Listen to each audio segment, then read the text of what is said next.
It started as a road trip, a celebration. My husband, Mason, and I had been married for 3 years, struggling against the weight of city life, the endless grind of bills and obligations. We wanted an escape, just for a little while, a drive through Virginia's countryside, winding roads flanked by gnarled trees and abandoned farms. Something about the decay, the stillness of it, felt like freedom. We told ourselves it would be romantic, just the two of us, a getaway from the noise. But silence has its own kind of weight. It was late when we saw the house for the first time, its skeletal frame rising from the mist like something dredged up from the past. The mansion was old, no, ancient, with gaping windows like empty eye sockets, the porch sagging as if exhausted by the years. A sign out front had long since rotted away, leaving only the rusted nails that had once held it. The night air smelled of damp earth and something sweeter underneath, something I couldn't place. "We should stop for the night," Mason said, voice tight with exhaustion. "There's no way we're finding a motel out here."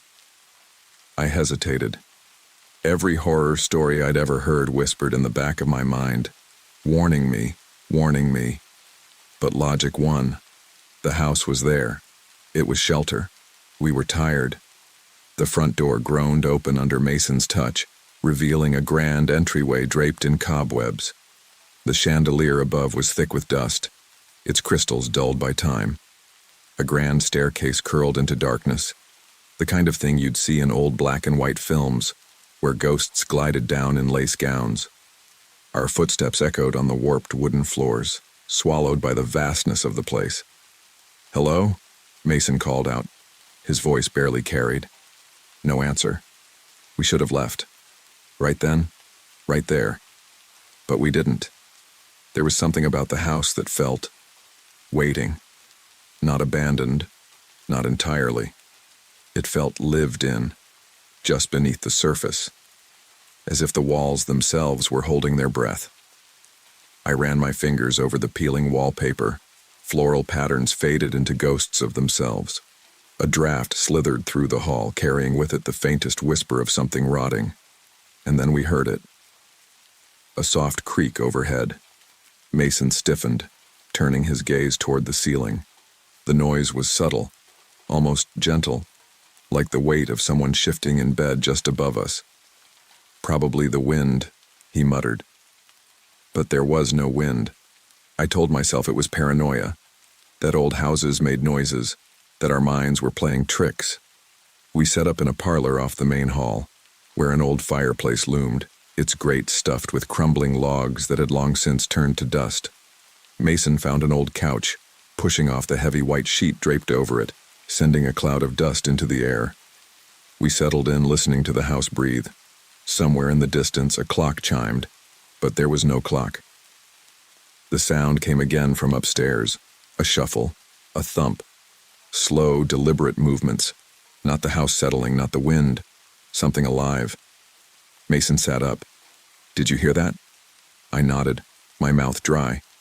Footsteps, slow and careful, pacing just above us. We weren't alone. Then, just as suddenly, silence. A thick, waiting silence. I could feel something pressing against us, unseen but close, so close. And then, a voice, low, almost a whisper, drifting down from the darkness above. "You shouldn't have come." The sound wasn't angry. It wasn't even threatening.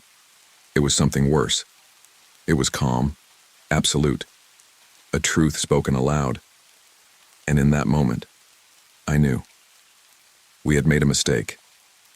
Mason and I sat frozen in the parlor, our bodies stiff with the kind of fear that doesn't let you breathe, doesn't let you think, doesn't let you be anything but aware of how small you are in the vast darkness pressing in. The voice had come from upstairs, drifting through the bones of the house like it had always been there, waiting for someone foolish enough to listen. I wanted to believe I had imagined it, that exhaustion was playing tricks on my mind, but I could feel Mason's tension beside me, the way his hand twitched slightly against the armrest, his breath coming too fast, too shallow. He had heard it too. The house creaked, a slow, aching sound, as if it were shifting under some invisible weight, stretching itself awake after a long, patient sleep. I forced myself to swallow, my throat tight, my skin prickling with something colder than the night air. Mason turned his head toward the staircase. His eyes narrowed, his jaw clenched. He was trying to be logical. I could see it, the part of his mind that wanted to dismiss the impossible, to force it into something reasonable, something safe. It's probably... His voice faltered, and he exhaled sharply before trying again.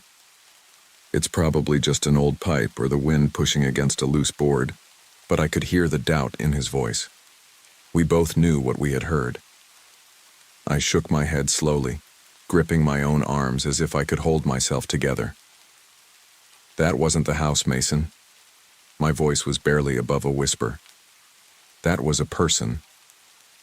A long silence stretched between us, heavy and unbearable, until Mason suddenly stood, his movements sharp, deliberate. He grabbed his phone from his pocket, flicking on the flashlight, the beam cutting through the dust-heavy air, illuminating the warped wallpaper, the curve of the banister, the yawning mouth of the staircase leading up to the second floor. The light trembled slightly in his grip. "I'm going to check it out," he said, his voice too firm, too forced. "If someone's in here, I want to know." My stomach twisted at his words. The thought of him stepping onto that staircase, of walking straight into the dark mouth of the house, made something inside me scream in protest. But I also knew Mason. He wouldn't back down, not from this, not from anything. At that moment, the house exhaled again, a distant groan from somewhere deep inside, a sound that felt almost thoughtful. Mason took a step forward. "No," I said sharply, my voice cutting through the silence like glass. I scrambled up from the couch, reaching for him, grabbing his wrist before he could take another step. "Please, Mason, let's just go. We can leave right now." He hesitated, his fingers tightening around the phone. The beam of light wavered, casting long shadows that stretched and shifted as if they were alive. For a moment, I thought he might listen, that he might turn back toward the door and we could pretend this had never happened. But then he sighed, rubbing his free hand over his face, his fingers dragging over the stubble on his jaw. "Elise," he murmured, and there was something softer in his voice now, something almost pleading. "We don't even know if the car will start. We're in the middle of nowhere. If someone's in here with us, I need to know." He was right, and I hated that he was right. The thought of getting into our car, fumbling with the keys only to find the engine dead or the tires slashed, it was worse than staying. I let go of his wrist, my hands cold, my fingers aching. Mason took a deep breath, then turned back to the stairs.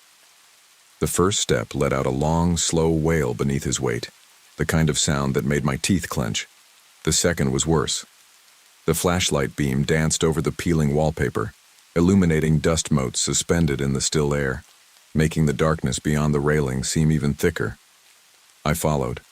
I couldn't let him go alone. Step by step we climbed, the silence pressing in tighter, wrapping around us like something breathing against our skin. Halfway up, a cold draft slipped through the air, curling around my ankles, and I had the sudden, horrible feeling that something was waiting for us at the top. Mason reached the landing first, his flashlight sweeping left and right, revealing a long hallway lined with doors, each one slightly ajar as if they had been left that way deliberately. The wallpaper was darker here, patterned with intricate vines that had faded into shadows. A smell hung in the air, faint but undeniable, something sour and organic, something wrong. Mason moved forward, his steps slow, cautious. I stayed close behind, my pulse a steady hammer in my throat. Then, from the end of the hallway there was a sound. A soft, rhythmic tapping. I stopped breathing. Mason's light flickered toward the source of the noise, revealing a door at the far end, its frame warped, its edges curling as if it had been burned by time itself. The tapping came again, deliberate, steady, almost patient. Mason swallowed hard, his free hand balling into a fist. He took another step forward, and then the door creaked. Not a full movement, not entirely. Just a slow, deliberate shift, as if something on the other side had pressed against it, pushing it open just enough to let the darkness spill out. My entire body locked up. Every nerve, every muscle, every instinct screamed at me to run, to turn, to get away before we saw what was behind that door. But Mason lifted his flashlight, the beam trembling, and as the light fell upon the open space beyond, I saw it. A figure, tall, too thin, a shape that didn't quite fit, didn't quite belong, like something carved from the wrong kind of existence. The face, oh God, the face. It was watching us, not moving, not speaking, just standing there. And then, it smiled. Mason's breath hitched, a sharp, ragged sound that seemed to scrape against the silence, and I felt him tense beside me, his entire body locking up as if he could make himself disappear just by staying still. The figure at the end of the hall did not move, did not blink, did not make a single sound beyond the steady, unbearable tapping of long fingers against the warped doorframe. It was tall, too tall, its limbs just slightly wrong, its presence stretching the dim light in ways that made my stomach turn. But it was the smile that froze me in place, wide and knowing, stretched too thin across a face that should have been human but wasn't. I wanted to run, to grab Mason's hand and tear down the stairs, out into the night, into the trees, anywhere but here. But my legs refused to move. The air had thickened around us, clinging to my skin like something alive, like something watching. The only sound was the soft, rhythmic tapping, a patient metronome keeping time with our fear. Then finally it spoke. "You made it." The voice slid through the air, smooth, deep, touched with something that almost sounded like relief, like welcome, like inevitability. Mason's grip tightened around the flashlight, the beam flickering as his knuckles went white, his pulse a visible thrum in his throat. "Who are you?" he managed, his voice hoarse, uneven. "What do you want?" The figure tilted its head, the movement slow, deliberate, as if considering the question. Then it stepped forward. I gasped without meaning to, my fingers digging into Mason's arm as the man, or whatever it was, emerged fully from the doorway, its frame now fully illuminated by the weak glow of the flashlight. He was dressed impeccably in a suit that might have once been elegant, but was now faded and moth-eaten, the fabric stretched too tight over his unnatural frame. His hands were long, fingers almost skeletal, tapping lightly against his side now instead of the doorframe, like a habit, like a song only he could hear. "I am Elias Thorne," he said simply, as if that name was supposed to mean something to us, as if we were expected to recognize it, to understand. "And you are home." Home. The word curled through my mind, cold and wrong, slithering into places it didn't belong. Mason took a step back, instinct taking over, but Elias only smiled wider, watching us with a patience that made my skin crawl. "No need for that," he murmured, tilting his head just slightly, the dim light catching on his pale, papery skin. "You're exactly where you're meant to be." I forced myself to speak, my voice trembling, small, barely more than a breath. "We're not staying. We made a mistake. We just needed somewhere to rest for the night, but we'll go now." Elias sighed, almost wistfully, as if I had said something sad, something disappointing. He took another step forward, and my entire body flinched. But Mason didn't move. He was still gripping the flashlight, his stance rigid, his breathing shallow. "You misunderstand," Elias said, almost gently. "This isn't a matter of choice." The hallway stretched around us, too long, too dark, the air thick with something I couldn't name. I had the terrible feeling that if I turned around now, if I looked over my shoulder, the stairs wouldn't be there anymore, that the way back had already unraveled, slipping away the moment we had stepped into this house. Mason exhaled sharply, finally breaking free of whatever force was holding him in place, and grabbed my wrist, yanking me back toward the stairs. I didn't resist. I didn't look back. Elias let us go. At least at first. We stumbled down the staircase, our footsteps loud, chaotic, echoing too much in the vast emptiness of the house.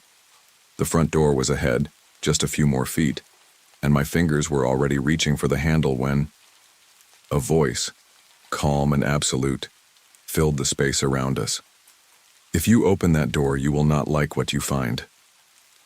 I froze, Mason's grip tightening around my hand, both of us locked in place, caught between the primal need to escape and the unbearable weight of the warning. He was bluffing. He had to be. Mason took another step, yanking the door open, and the night outside was gone. Not darkness, not emptiness, not even an endless void, just gone. Beyond the doorway, where the road should have been, where the trees should have swayed in the wind, where the stars should have blinked against the night sky, there was only more of the house. More hallways, more walls, more doors. The air was thick with the scent of something old, something rotting just beneath the surface, something waiting. My breath hitched. A soundless cry stuck in my throat. Mason slammed the door shut, his breath ragged, his face pale. Behind us, Elias Thorne chuckled, a low, knowing sound, his voice smooth as silk. "There now," he said, his tone gentle, coaxing. "You see?" I turned slowly, my heart hammering against my ribs, and saw him standing at the base of the staircase, his hands folded neatly in front of him, his eyes bright with something that might have been amusement, might have been something worse. "This house is your home now," he continued, watching us carefully, as if gauging how long it would take for us to break. "And I am your family." Mason didn't move. I didn't move. Elias smiled, and in that moment I knew this was only the beginning. Elias Thorne did not move from his place at the foot of the stairs, standing with perfect stillness, his hands clasped in front of him as though he were waiting for something, as though he had all the time in the world. His smile remained calm and unwavering, a thing that did not quite belong on a human face. I could hear my own breath, shallow and uneven, the sound of my pulse roaring in my ears, but I forced myself to look away from him, to glance at Mason, to see the same slow, dawning horror settling into his features. This wasn't real. It couldn't be real. But the door behind us told a different story. It had been our way out, our last connection to the world outside. But when Mason had thrown it open, there had been nothing but more of the house, stretching endlessly, impossibly, where the road and the trees and the night should have been. It was as if the world had been swallowed whole, as if there had never been anything outside these walls at all. Elias watched us closely, the way a scientist might observe an insect in a jar, the kind of gaze that knew exactly what would happen next but enjoyed watching the struggle nonetheless. "There are rules here," he said finally, his voice smooth, measured, practiced. He had spoken these words before, I realized with a sick twist in my stomach. He had done this before. "Rules that must be followed if you wish to keep yourselves intact." My mouth was dry, my body stiff with the effort of keeping myself upright, of forcing oxygen into my lungs despite the way my ribs felt as though they were closing in. I wanted to run, but I knew better now. There was nowhere to go. Mason spoke first, his voice strained but steady. "What do you mean, rules?" Elias smiled as though he was pleased by the question, as if it was something he had been waiting for. He lifted one long, thin hand and gestured toward the room around us, as though presenting something grand and inevitable. "This house is very old," he said. "It has seen many people come and go, many lives woven into its walls, many voices that still linger in the quiet places." His gaze flickered toward the darkened hallways that stretched beyond the main entrance, where shadows pooled thick and unmoving. "It is a home, you see. A family must have a home." I felt Mason shift beside me, the tension in his body sharpening. He was gripping my hand again, his fingers cold, the pressure just enough to keep me grounded. Elias tilted his head slightly, his expression unreadable. "But a home must also have order." The silence stretched. Then, with a slow, deliberate motion, Elias reached into the pocket of his suit jacket and pulled out a folded sheet of yellowed paper. He extended it toward Mason, palm up, waiting. Mason hesitated only for a moment before releasing my hand and stepping forward, reaching out with careful, reluctant fingers to take the paper from Elias's grasp. The weight of it seemed heavier than it should have been, the texture rough and brittle as if it had been handled too many times before. Mason unfolded it. His eyes flickered over the words, his throat working as he swallowed hard, his expression shifting from confusion to something more guarded, more alarmed. I moved closer, my heart pounding, and read over his shoulder. The house rules. 1. You must be present for dinner at exactly 7 o'clock, no exceptions. 2. You may only enter your assigned room. Do not open any other doors. 3. You will address the head of the household as father. 4. You will not speak of leaving. 5. You will not attempt to leave. 6. The house does not like when the rules are broken. A shiver ran down my spine, my fingers curling into the fabric of Mason's sleeve as I read the last line again, my stomach twisting at the careful wording. Not Elias, not the man standing before us, the house. Mason exhaled slowly, folding the paper with stiff hands, his posture rigid with barely contained disbelief. He lifted his gaze to Elias, jaw clenched. This is insane. Elias chuckled softly, as if Mason had made a joke, as if none of this was strange or horrifying at all. His dark eyes glittered with something almost like amusement, almost like pity. I understand that this must be difficult to accept, he said, taking a single step closer, his presence suddenly unbearable, suffocating. But you will find that the house is quite insistent. It is best not to fight it. My breath hitched, an involuntary reaction, and Elias turned his gaze to me, his expression softening into something almost expectant. You are Elise, are you not? My stomach turned ice cold. He had never asked. Mason had never said my name. We had never introduced ourselves. The realization settled over me like a heavy weight, thick and suffocating, pressing the air from my lungs. He had known. He had always known. Elias smiled. I think you will adjust quickly, he murmured, voice low, soothing, like a parent trying to comfort a child before breaking them. You have the look of someone who understands the importance of family. I flinched, stepping back, pressing myself against Mason as the room around us seemed to close in. The air felt heavier, the shadows shifting at the edges of my vision, as if something unseen was pressing closer, listening, waiting. Mason tensed beside me, his free hand balling into a fist. We are not staying, he said, each word slow, deliberate, seething with controlled rage. I don't care what kind of game you're playing. We are not staying. Elias sighed, a small, almost disappointed sound, and shook his head. You will find, he said, his voice calm, patient, unshaken, that the house does not take kindly to defiance. And then, somewhere deep within the house, from beyond the darkened hallways, a door slammed shut with a force that made the walls tremble. The sound was not distant. It was coming closer. The sound of the slamming door echoed through the house, reverberating through the walls, shaking the floor beneath us. A deep, resounding noise that did not fade as it should have but lingered, stretching, twisting into something unnatural, something wrong. I felt the vibration in my bones, in my teeth, in the hollow space behind my ribs where my breath should have been, but there was no breath left, only a tight, suffocating stillness, a waiting silence that felt as though it had weight, as though it was pressing against my skin, against my skull, curling inside my lungs like smoke. Mason grabbed my hand again, fingers locking around mine with a desperate, bruising force, and for a moment we did not move, did not breathe, did not speak, because the air had changed, the house had changed, and deep inside we knew something was coming.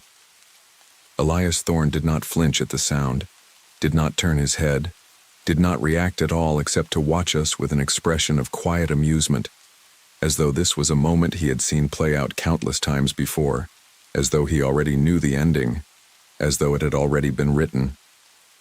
"You are afraid," he said after a long, unbearable silence, his voice smooth, his tone gentle, understanding, almost soothing, almost kind. "That is good. Fear is a sign of respect. It means you are learning."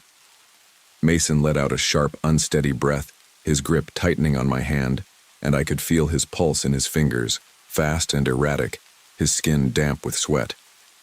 He turned sharply toward the door again, as if hoping, as if praying that what we had seen before had been some trick of the mind, some strange hallucination, that the world outside was still there, waiting for us. He yanked it open. The hallway was still there. The same faded wallpaper, the same warped wooden floors, the same endless stretch of doors that should not have existed, that should not have been waiting beyond the threshold of what should have been an exit. The scent of dust and something deeper, something rotting, drifted through the air, and in the distance, far down the corridor, too far to make sense, something moved. Not a shadow, not a trick of the light. Something moved. Mason slammed the door shut again with a strangled noise, his breath ragged, his entire body shaking with the effort of keeping himself upright, of holding back whatever scream was building inside his throat. Elias let out a slow, quiet sigh as though watching a child refuse to accept a simple lesson. He took a step forward, measured and calm, and though he did not touch me, I felt his presence press against my skin, felt the sheer, overwhelming force of him in a way that made my stomach turn, that made my body lock up with the primal, helpless knowledge that I was prey. "The house does not make mistakes," he murmured, his dark eyes fixed on mine, his voice quiet, coaxing. "You were meant to find it. You were meant to be here. This is your home now, Elise." I shuddered at the sound of my name in his mouth, the familiarity of it, the certainty. Mason moved first. He turned so fast that for a moment I barely registered the motion, barely had time to react before he was pulling me with him, yanking me toward the stairs, toward the second floor, away from Elias, away from the entrance, away from whatever it was that waited beyond that impossible hallway. He was acting on pure instinct, on the desperate animal need to move, to do something, to get away, even if there was nowhere left to run. I stumbled after him, my legs weak, my vision blurring as the edges of the world seemed to tilt, as the air itself seemed to shift and twist around us. Elias did not try to stop us. He did not move at all. He only smiled. And then, just as we reached the top of the stairs, the house moved. Not the way an old house settles, not the way a building groans beneath the weight of time. The walls themselves shifted, stretched, curled in on themselves in a way that defied reason, in a way that should not have been possible. The hallway at the top of the stairs had been empty, a straight path lined with closed doors, but in the span of a single breath it had changed. The doors were open now, and something was waiting inside. I did not see them fully. I did not want to. But I saw enough. Figures, barely visible in the dim, flickering light, too still, too quiet, standing in the doorways, waiting, their faces hidden in shadow, their presence wrong in a way that made my skin crawl, that made my mind recoil, that made me want to claw my way out of my own skull just to escape the knowledge that they were real. Mason stopped so suddenly that I nearly crashed into him, my breath catching in my throat, my stomach twisting violently as I tried not to look, not to see, not to acknowledge them. And then, from behind us, Elias spoke again, his voice soft, patient, unshaken. "Go on, then," he murmured. "Run." Mason turned, and I knew, in that moment, that it was over. The house had already won. I could see it in Mason's face, in the way his shoulders slumped, in the way the last spark of defiance flickered and died in his eyes. There was no way out. There had never been a way out. The house did not take kindly to defiance. I felt it now, pressing in from all sides, the weight of it, the presence of it, the undeniable certainty that we had never been guests here. We had always belonged to it, and Elias had always known. He stepped forward, his expression kind, understanding, his hands open in a gesture of welcome. "Come," he said softly. "It's time for dinner." I did not resist. Mason did not resist, because there was nothing left to fight. The house had swallowed us whole, and the walls whispered as we followed Elias into the dark.